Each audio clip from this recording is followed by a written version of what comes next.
Champions লিগে অসাধারণ form ধরে রেখেছে বার্সেলোনা।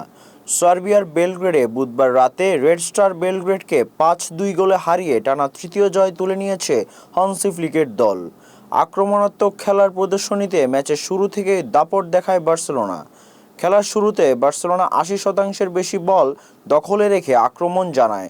প্রথমে রেড স্টারের এক গোল অফসাইডে বাতিল হলেও ত্রয়োদশ মিনিটে রাফিনিয়ার ফ্রি কিকে ইনিগো মার্তিনেসের হেড থেকে এগিয়ে যায় বার্সেলোনা।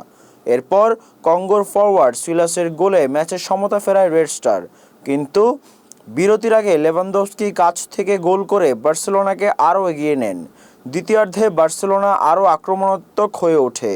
53 মিনিটে জুল কুন্দের পাস থেকে লেভানদস্কি তার দ্বিতীয় গোল করেন, যা তাকে চ্যাম্পিয়ন্স লিগে 99 গোলের মাইল ফলকে পৌঁছে দেয়।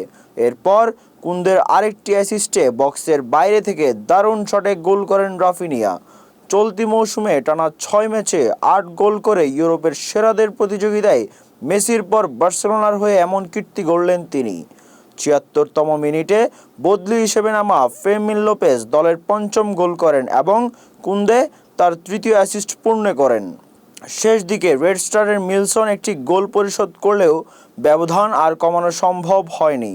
4 ম্যাচে 9 পয়েন্ট নিয়ে বার্সেলোনা এখন টেবিলের 6 নম্বরে উঠে এসেছে, যেখানে রেড স্টার চ্যাম্পিয়ন্স লিগের সব ম্যাচ হারিয়ে নিচের দিকে 35তম স্থানে রয়েছে।